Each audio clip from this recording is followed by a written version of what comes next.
Solo Sessions. I'm your host, Ben Canute, and today we are just a couple days away from traveling to Marbella, Spain. So it is hectic here over at the Canute household. I don't know if you can tell, but maybe my voice is a little bit more subdued. The kids are asleep.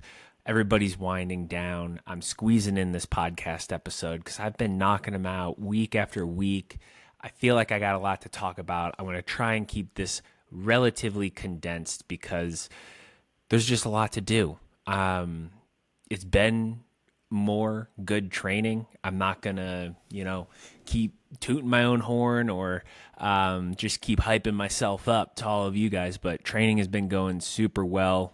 I broke one of Neil's treadmills and maxed out the other, and I guess I say broke. It was just one of the slats, the rubber flipped off a little bit while I was running.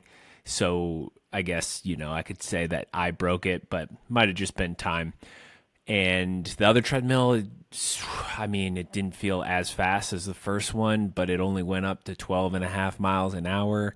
And so I was bumping up that incline to get the heart rate up. So those are good signs. And I guess the name of the game is I feel like I've done so much to get myself to this point where every workout I'm executing, and that's just what I'm focused on all the way up through the race, is every day execute what you have to, whether that's hard workouts, easy workouts, recovery, getting to Marbella with the travel, because it is insane. Our room was exploded with clothes. All of them are mostly in suitcases now. Bike is mostly packed. A lot of the stuff is checked off. We got a few things. We got Halloween tomorrow, so all pretty crazy. And I'd say we avoided some of the hiccups so far with gear. I did a good job at getting stuff into the bike shop and having everything kind of in place weeks out and even days out. So it's none of this last minute stuff. The only last minute orders we might do are for like snacks, maybe some air tags, something like that are not necessarily essential, because stuff like this happens. A few weeks ago, I'm going through to put one of my wheels on my bike and just the skewer's not going through. And I'm trying to figure out why. And I pull it out and there's plumber's putty in there. And just a couple days before that, the kids had found some plumber's putty. I saw them playing with it. I'm like, you can't do that. It's not Play-Doh. You can't play with it in the garage. They like to fix things. I was riding on the trainer. I think Courtney was doing a workout and the kids were hanging out in the gym with us. I have a tool like an Allen wrench to put my bike on and off the trainer in there, the Garmin Tax trainer, and they like to work on their bikes when they see me break out the tools. So they were pretending with that. They somehow found plumber's putty and they had shoved it into the, like where the through axle goes through, into like the hub. So I'm there with a pick trying to get it out. Thankfully it didn't all harden, and, got it all cleaned up and then was able to continue on with workouts. But that's just, another day in the life. That's some of the stuff that is not quite big enough maybe to post about all the time, but it's just, there's always something like that. And one of the big obsessions, especially with Caden right now, is just having Play-Doh. He loves it, but my goodness, do we find Play-Doh everywhere. So hopefully no more stuff. I'm not going to find any surprises once I get to Marbella with some hidden Play-Doh somewhere. But overall, I am feeling good. The weather here is changing. It's getting cooler. It's not going to be as cold in Marbella or Ironman, Arizona, where I'm going. So I don't think that's going to be a big factor for the race. But I guess without further ado, let's get into this course preview and how I'm just kind of looking at it. I don't think any of my competitors really listen to this, but I want to see how into detail I really go. I'm going to try and give a good perspective of maybe how a professional looks at it, and then how maybe everybody else might look at it as we're going in. And the first thing you always look at is the weather. What's it going to be like in the morning? What time is the sun rise? What time does the race start? So even as I'm saying this, I have to look up the sunrise for Marbella, which is 7:42 a.m. That is surprising to me. It is going to be, and we start at 7:50 a.m. for men and women, just different days. The weather, might dip under 60 for the low, but probably we're in the 60s for the race. So it's comfortable.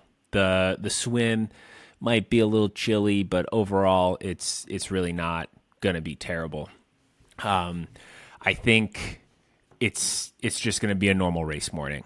In some of the past, we've had some super cold starts. If you start later in the day with some of the T100, you could get hot. But this is weather I don't think is going to play a huge role. Maybe if you're late onto the run, the sun comes out, there's no breeze, stuff like that. Maybe if you weren't diligent with your fueling and hydration, stuff can happen in the later half of the half marathon. But overall, it's not looking like it's going to be a crazy weather day. We'll have to wait and see on the wind. I don't foresee wind being something that's absolutely nuts. And I'm going to double check here on my weather app that likes to show the wind, like where Marbella is. I kind of love, it's called My Radar. I love being able to visualize the wind overall. So we are going to search for Marbella and just take a quick look at what the wind is doing. Off the coast, you can get some wind there. So we'll see. It's like 4, 5, 6, 7 miles per hour. If we look at the forecast coming in, even that, it's relatively mild. I think mainly off the coast is when it would get worse. It's kind of surrounded by mountains, so wind isn't going to be a huge factor. So weather, kind of done with.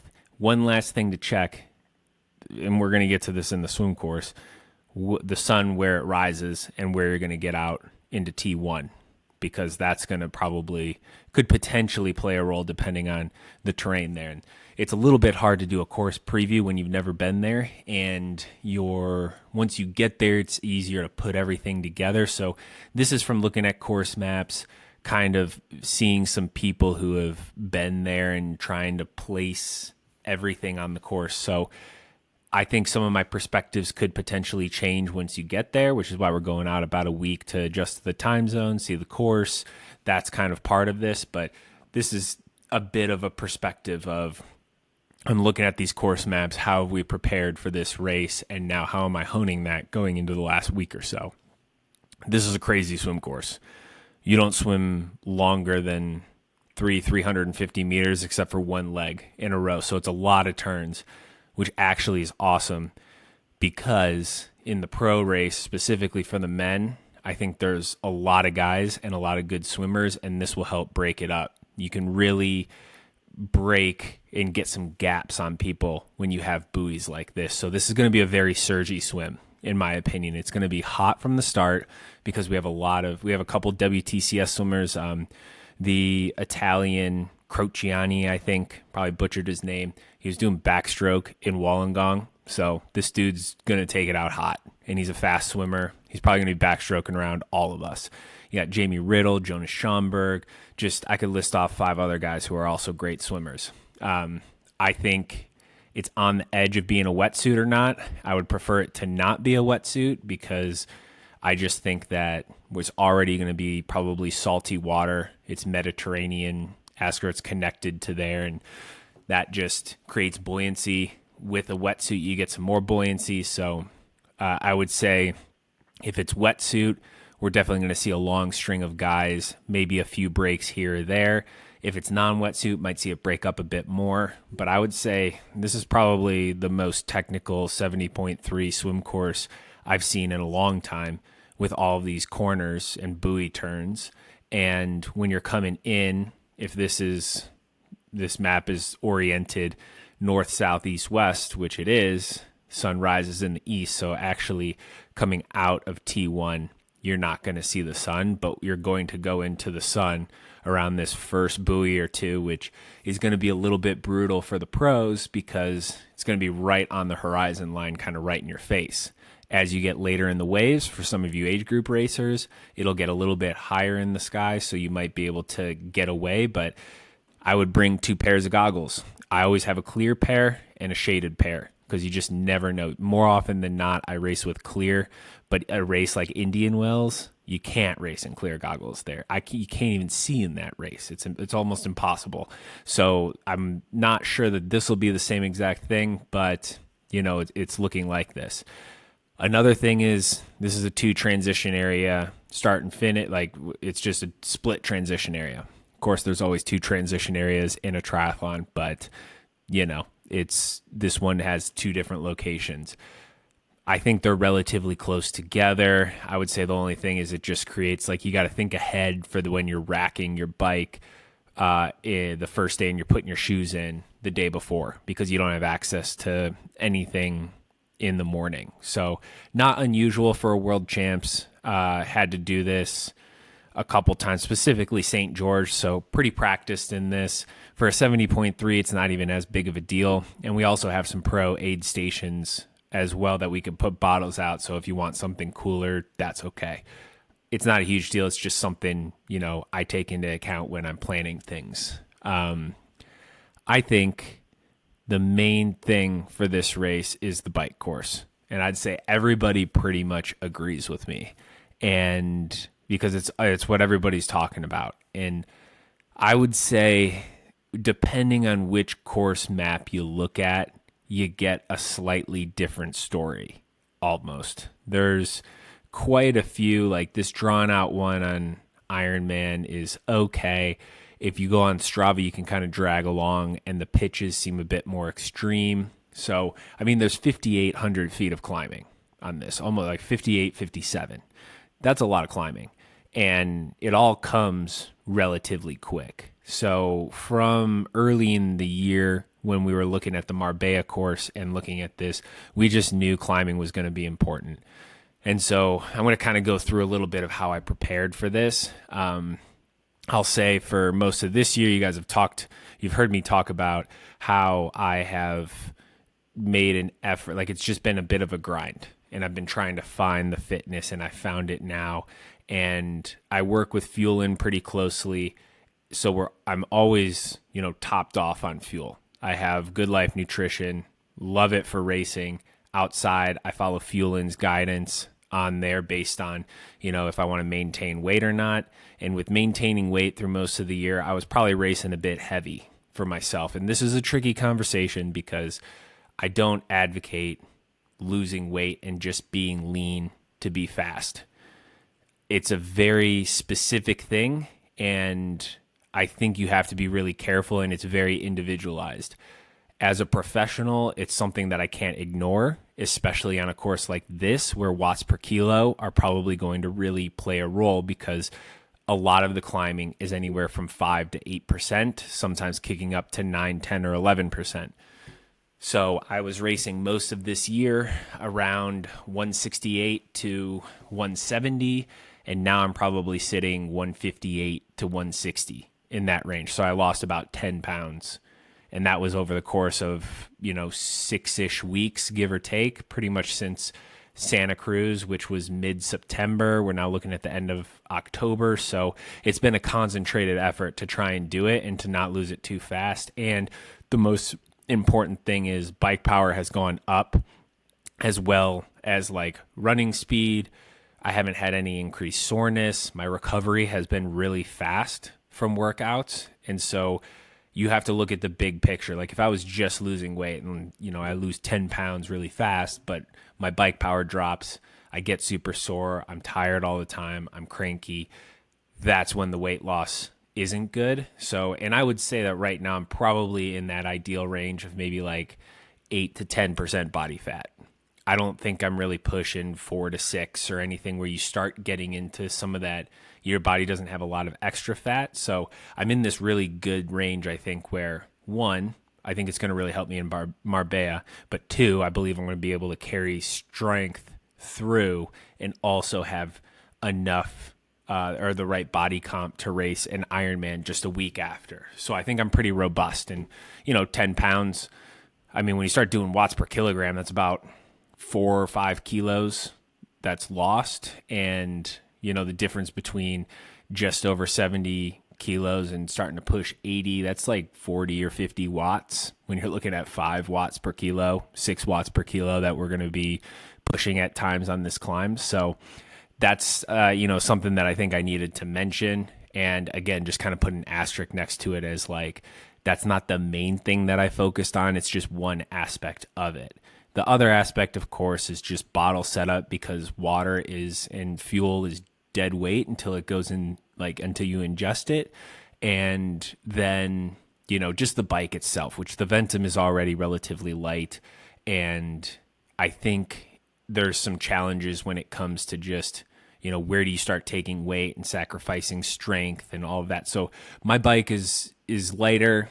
Everything is fairly optimized. Did I go all out? Maybe, maybe not. But when you're starting to talk about 100 grams, maybe here or there, you could get really weight weenie with it. But maybe I didn't fully focus on that because the main focus was fully into the training and getting fit, because you can't major in the minors first. You have to major in the majors. Get your fitness and your strength good, get your muscular endurance good, get your power solid, your threshold, all of that. And then you start really focusing in on all of those tiny, tiny details. So I just kind of checked some off my list. We're all good. Now, to get into this, if you're an age grouper, I think the biggest thing is don't blow your race in the first, 10 miles. Because that first kicker is probably, for us pros, we're going to be somewhere between 8 and 12 minutes, depending on how fast everybody, probably closer to 10 minutes, maybe a little under, because some guys are going to be antsy. For some age groupers, you could be 10, 15, 20 minutes in this first kicker. And then you have some flat and a little bit of downhill, and then you kick again before most of the major downhill. And then you climb all over again, kind of the reverse direction. So if you're pacing it well, you can put out more power, but put a cap on yourself, because if you go out too hard and you burn too much fuel, you have to recover. And you can do that on the downhill, but you just don't want to destroy your legs halfway up that climb.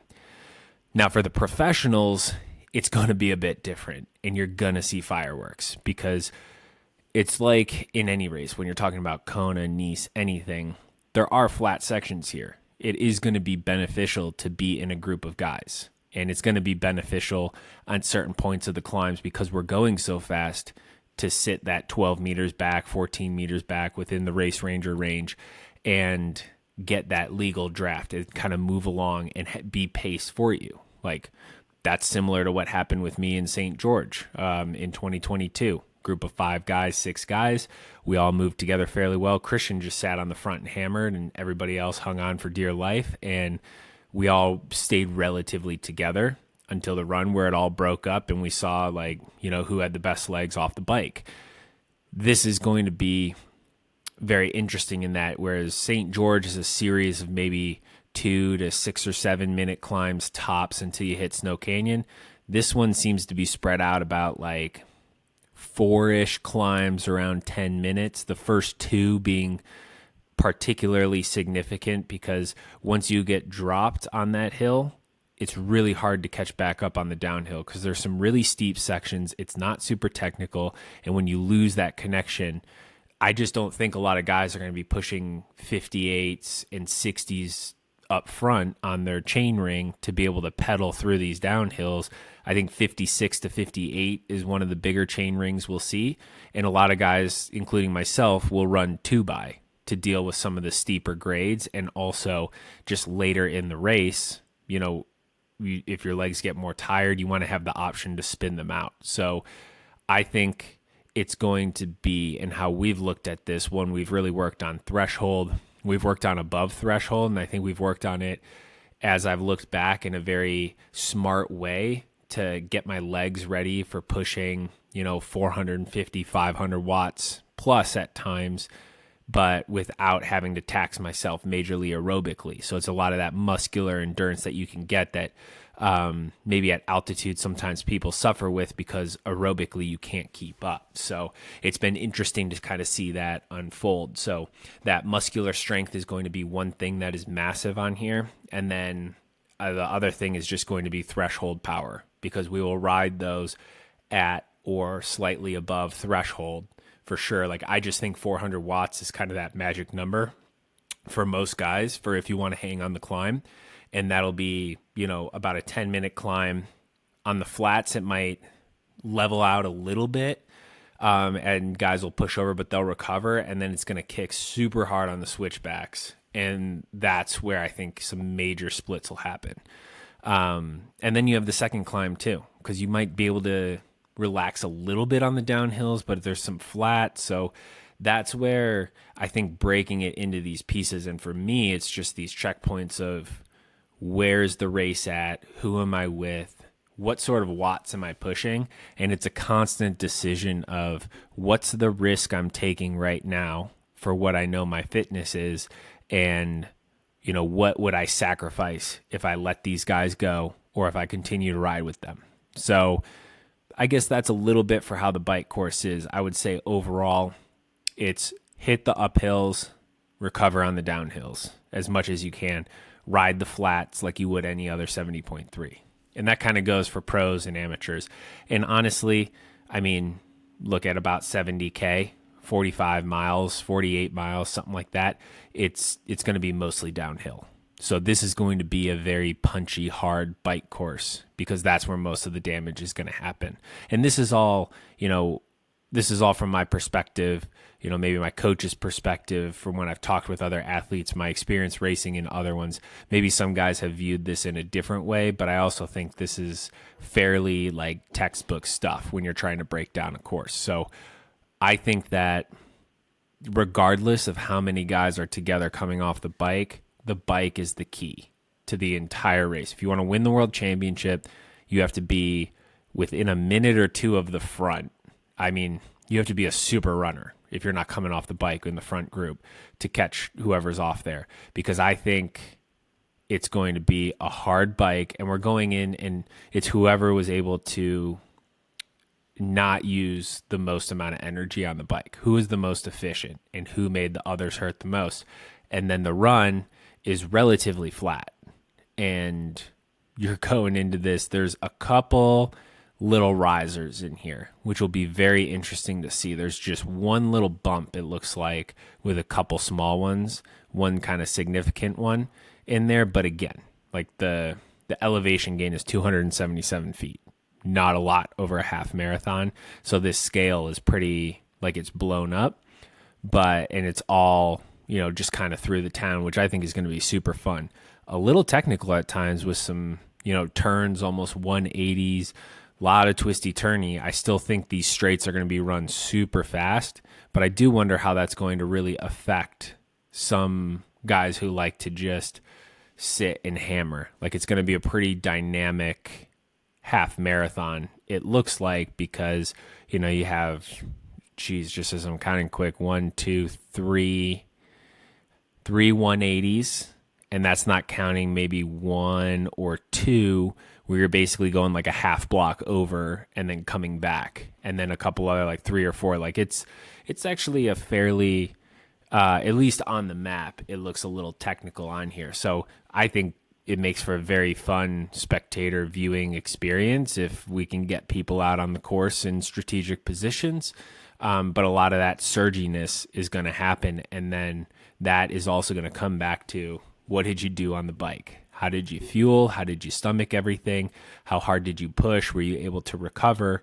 And then it's just a flat out run.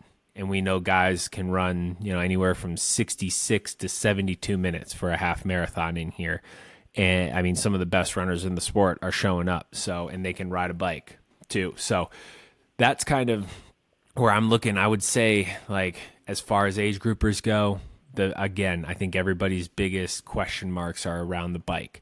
I've heard the descents aren't super technical. It's very St. George-esque with good highways, flat, like nice pavement, and just goes fast. So you just want to be comfortable going downhill. Ride however you feel you can get down the safest and the fastest, because once again, being safe and not taking some of those risks is a lot better than, taking the risk and not making it off the bike course. So we don't want any of that.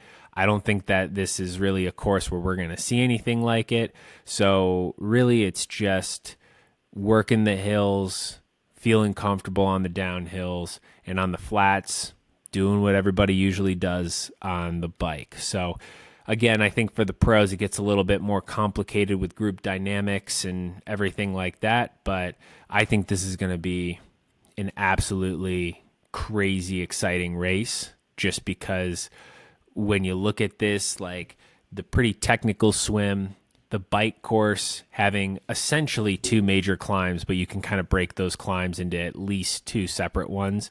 And then this run course being somewhat technical too, like it is going to be very, very exciting. And I think that we have a very competitive start list. So that also is going to create for some exciting racing. So I hope that kind of broke down a little bit of this 70.3 World Championship course.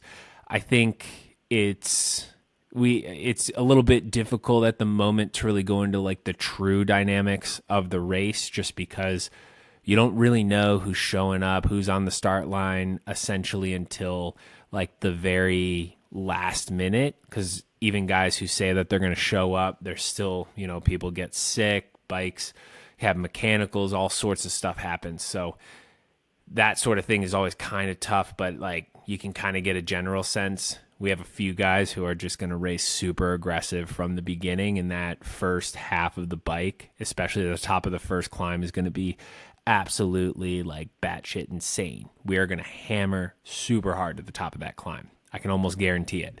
And then it'll be interesting to see how it pans out from there, how that affects everybody's legs.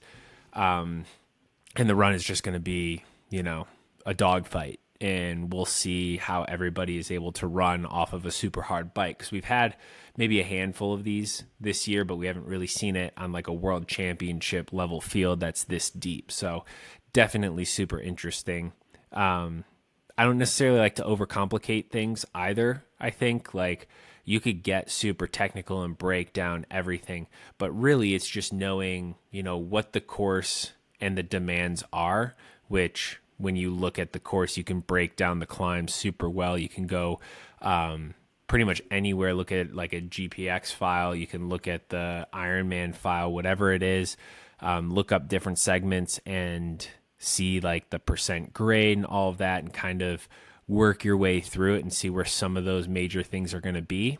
And then when you're hands-on the course is really where that final plan comes in, which is I started this podcast and then I proceeded to stop a minute or two in because I was 50-50. I was almost going to wait until again next week to kind of break down the course, because it's difficult to do it when you're not there. When you're there and you see it and you can kind of see how those bumps on the map translate to power on the bike and like the speed and everything, then you just get such a good feel for it, which is why people do camps on the course, months beforehand. So I didn't have the luxury to do that. I feel like we replicated a lot of things. And when it comes down to it, it's just how fit are you and what's your racecraft like? How can you respond to things in the race, to other people trying to take you out of your race plan, to you executing your race plan? Because at the end of the day, it's how do you get from point A to point B as fast as possible? So just like what I said earlier in this podcast is don't major in the minors. Don't like get paralysis by analysis on this. Like have the freedom like to know that, hey, I know what threshold feels like. I know what my, 20-minute power feels like. I can use that effort on the climb. And if my numbers are super high and I'm having a day, fantastic. If I'm suffering and I can't hit anywhere close to my threshold, you adjust and tell yourself that power meter is broken, or you're just working your way into it. There's a lot of things that can happen, but you got to keep moving forward and giving yourself a chance. And that's my plan for the race as well. It's all positive. It's all solution focused mindset. And it's just going out and expressing what I've been doing day in and day out. I absolutely love World Championship season. I love when I race a World Championship. Like the possibilities seem absolutely endless because you just can't ever predict a World Championship. Nobody could have predicted what happened in Kona. People really couldn't, kind of predicted, but not really what happened in Nice. Like you can't do it. If we raced the race on paper, it would be boring. We would just say, oh, this person's the favorite, they're going to do this. But nah, we're all going there. We're all going to stand on that start line. We all have an opportunity to win. And I love that about our sport. And I love that it is competitive and there will be blow-ups and you're just trying not to be one of them sometimes. And yeah, I'm going to keep rambling on if I do this, but I'm fired up. I love this. Marbella is going to be an awesome course. Haven't really talked much about Ironman Arizona. Not going to until after Marbella. First things first, going to a world championship, going to throw down, represent America, see what I got in the tank, and put myself back out there because I haven't felt like this in training in a long time, and I'm psyched. So thanks for listening. This was a bit of the Marbella course breakdown. Little bit of dad story in there. So yeah, that's the podcast for this week. Relatively quick listen. Get those workouts in. It's taper time. Don't do anything silly. Just keep executing. Don't search for confidence anymore in these workouts. Just know deep down it's world champs. You're going to be ready on the start line. I'm going to be ready. And that's what we love about this sport. Thanks, everybody. I'll talk to you next week, which is just going to be a few days before the World Championship. Not exactly sure what I'm going to talk about. Maybe it's mindset. Maybe it's just what's going on during race week. Maybe some rumors on the ground. We'll figure it out. But that's kind of how I broke down the course. Fairly simple. There you go.